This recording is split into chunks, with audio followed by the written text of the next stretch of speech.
Our goal is we see an opportunity for Purdue student government to get involved with every organization, whether it's an international organization, Purdue Dance Marathon, every organization on campus, Greek, non-Greek. And we believe that starts with us and Purdue student government being at these organizations, getting involved with them firsthand and experiencing it from their perspective. If you're kind of doing everything behind the scenes, it doesn't have the same effect. Sure. And that's why one of the big things we run our platform on is relationships and building those. And so we feel like if we were elected going into the year, seeing it from their perspective, building a relationship, making PSG matter to every organization, that can instantly make PSG that common denominator between all the organizations, make more relevant, and kind of bring the campus together. Now you've said that there's no need for a multicultural council. That was a point of contention in your debate. Why do you think the PRT for the President's Roundtable is enough? I do not think it's enough right now. Okay. I think the PRT and the Multicultural Council need to come together. Okay. Right now, they're divided, and that just further segregates the campus. If we want everyone working together, why would we have two councils for the same purpose? I see. And so we believe that the Multicultural Council should be brought back in a way, but put into PRT, and they all should work together through that facet. I'm a strong believer in the Multicultural Council, but just not individually. I think it should be combined with PRT. The point is to have prestigious presidents working together, and if we want the campus to be more united, then they should be working with the PRT. I see. And then this is a goal that you'll try to have throughout the year, or Yeah. is there like a time frame that like little markers that you've set for yourselves? For the PRT Multicultural Council, that'd be something we want to see happen instantly. I see. Right when we are elected, we like to see bringing in international organizations into the PRT right away. A couple of years ago, the Asian Cultural Center, that was up for debate. Now, both campaigns have said that it's not for debate. There should be an Asian American Cultural Center on campus, and you're strongly for that. Yes. Absolutely. Yes. Well, this is one of those issues where we've drawn the line in saying that PSG, we can't build it for you, Right. But we can lobby on behalf of it, and we Exactly. can support it and get behind it. I see. And the clubs that we've talked with, and organizations that we've spoken to, there's been a lot of contention that such a building might segregate the campus, and I don't think it does. Sure. I think anytime you give Boilermakers an opportunity to come into the atmosphere and learn more about another culture and about their fellow Boilermakers, that's just a common sense approach to creating greater unity on campus. I see. And kind of going from this idea of integration and segregation, one of the major points of discussion, debate during your presidential debate was the smoking ban that passed very quickly through PSG and now is up for revision in the University Senate.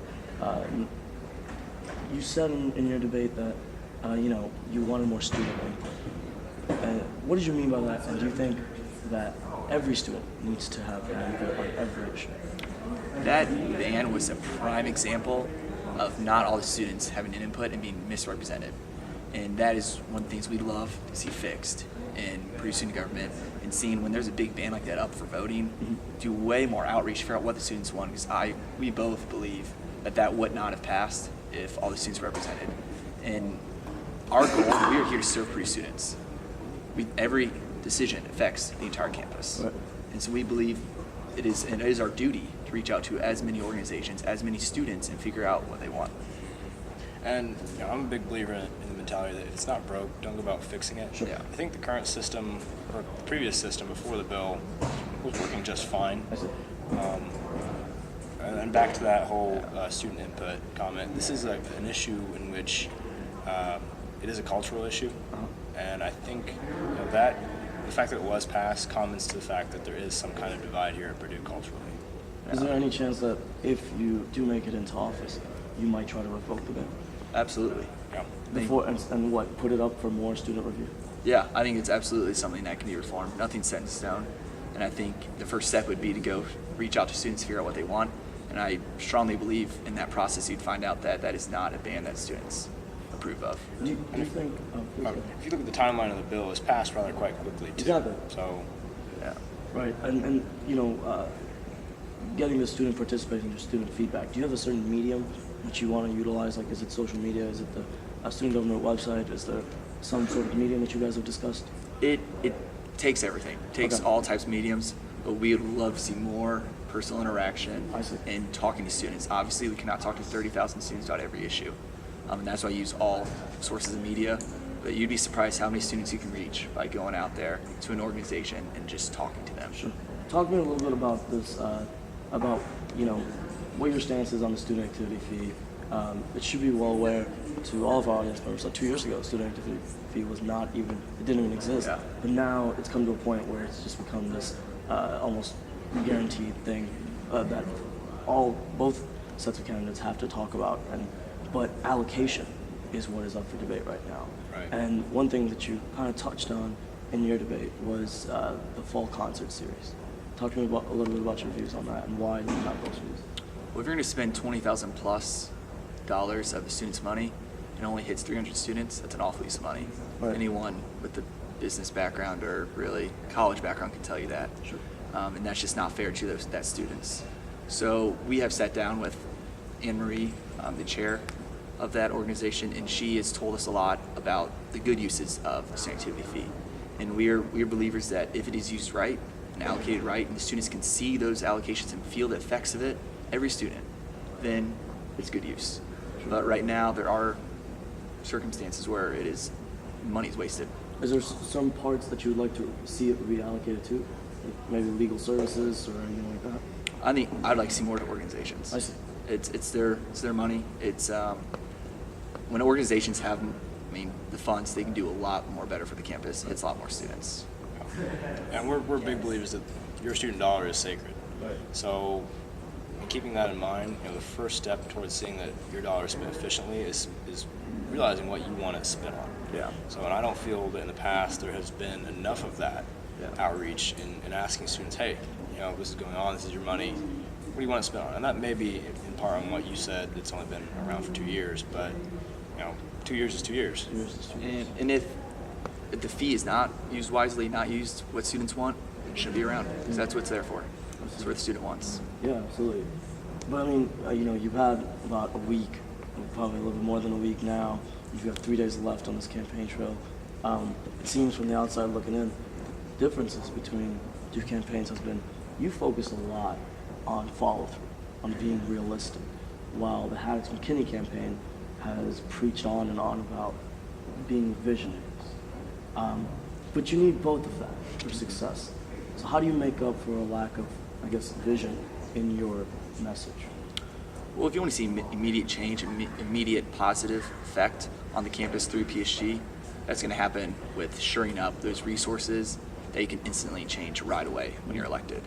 And so we focus a lot on the stuff that we can manage in the time we're allotted in office and really affect the campus. You'd be surprised the resources already in place that PSG isn't using very well right now. I see. And so we're just being realistic, saying the campus really knows the difference if we can really focus on the resources and hit them, and then you're still working on those bigger project ideas. But if you're only working on bigger project ideas, kind of like now, and those other resources aren't being used, that's the problem. When you have 3 competitive Senate races, people don't know what Purdue government is, and then you run into those issues. Sure. Yeah, and part of leadership is admitting, where you can assert yourself and where you can't. And when me and Steven sat down for the first time and said, hey, let's do this, we wanted to outline what our campaign wouldn't be about. And our campaign's not about making promises that we know PSG can't really follow through on. We take a very straightforward approach in saying that this is where we can assert ourselves as student government members and how we can serve you, and we also make it a point to make claims on where we can't follow through, I guess. I guess even by seeing the Stephen and Joe on your pen and your T-shirt, you've run a really soul to the earth people kind of campaign, people persons, I should say.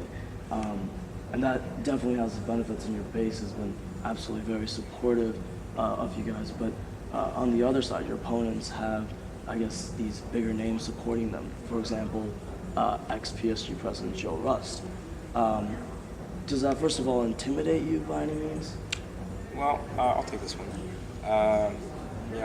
So first off, me and Steven don't believe that PSG has been on the right path in these past few years. Sure. So I think the evidence of that is the fact that we only have 3 competitive Senate races. That's kind of been a downhill trend. So the fact that we do have these people out there who have been past, heavyweights in PSG saying, hey, we endorse this candidate, from a logical standpoint, me and Steven aren't really shaken by that, because if those people are supporting the other candidate and we feel that PSG's been taking the wrong approach, it makes us think we're doing something right. Sure. And it's not Joe Russ running. It's Hex McKinney running. Right. And I mean, yeah, he can shoot some emails and endorse them, but we believe that any organization we talk to, sit down with them, figure out what they want, they're going to choose us. Does that feel a little familial to you by any means? Joe Russ and his campaign and his, I guess, regime, if you will, and then now Bobby Haddix and Carolyn McKinney, and there seems to be this constant cycle almost between certain sets of individuals keeping PSG within PSG. Yep. Do you see the problems in that, maybe? That's the first thing we talked about is PSG's got to get out that internal recycling, got to get some new faces in, new ideas, and change how things work. So we built our campaign with people who don't know the president. So the possibilities are really endless on what you can do and how you can affect the student body. Absolutely. There you have it. Stephen and Joe, thank you for joining me. Right. Voters, please make sure to vote starting April 7th, going through April 9th. That's this Monday through Wednesday. Thank you.